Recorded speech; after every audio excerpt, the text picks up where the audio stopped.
হুমায়ুন কবির বললেন যে বালিগঞ্জ কেন্দ্রে 7 দিনের মধ্যে নতুন প্রার্থীর নাম আমি ঘোষণা করে দেব, মুসলিম প্রার্থীর নাম আমি ঘোষণা করে দেব। তিনি বালিগঞ্জের জন্য প্রার্থী কাকে দাঁড় করাবেন ভেবে ফেলেছেন, নিজের পরিবারের লোক। এদিকে কিন্তু হুমায়ুন কবিরের পেয়ারের ছেলে, তিনি এখনো পর্যন্ত তৃণমূল কংগ্রেসকে আদাব সালাম করে যাচ্ছেন, কিন্তু আরেক দিকে হুমায়ুন কবির তার এক মামাকে নিয়ে এসেছেন জনতা উন্নয়ন পার্টির প্রার্থী করে বালিগঞ্জে দাঁড় করাবেন বলে।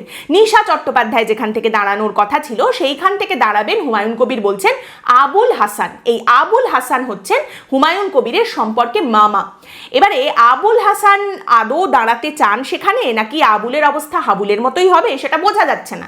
কারণ এই আবুল হাসানকে প্রার্থী হিসেবে ঘোষণা করে দেওয়া হয়েছে শুনে আবুল হাসান বড়ই রেগে গেছেন। তিনি তো একেবারে খাপ্পা, তিনি বলছেন সম্পর্কে আমি ওর মামা হই, কিন্তু আমাকে বলেছিল নির্বাচনে দাঁড়ানোর জন্য বলেছিল, তবে আমি তো পুলিশের চাকরি করেছি, পুলিশ আধিকারিক ছিলাম, রাজনীতির আমি কিছুই বুঝি না। তারপরেও হুমায়ুন আমাকে বলেছে তোমাকে দাঁড়াতেই হবে, কিন্তু তারপর শুনছি আমার নামটাও ঘোষণা করে দিয়েছে, এই নিয়ে আমার সঙ্গে কোনো কথা হয়নি।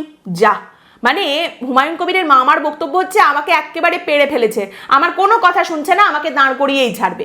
এদিকে হুমায়ুন কবির বলছেন যে আরে এটা তো আমাদের মামা ভাগ্নের ব্যাপার, উনি আমার নিজের মামা নন, আমার মায়ের খুড়তুতো ভাই, আমাদের মামা ভাগ্নের ব্যাপার। আসলে ওনার ছেলে মেয়ে একটু চিন্তা ভাবনা করছে, তবে ওনাকে নির্বাচনে দাঁড় করিয়ে জিতিয়ে নিয়ে আসার দায়িত্ব আমার। আমি বিধানসভা নির্বাচনে দাঁড় করিয়ে ওনাকে জিতিয়ে আনবো, সেই দায়িত্ব আমার।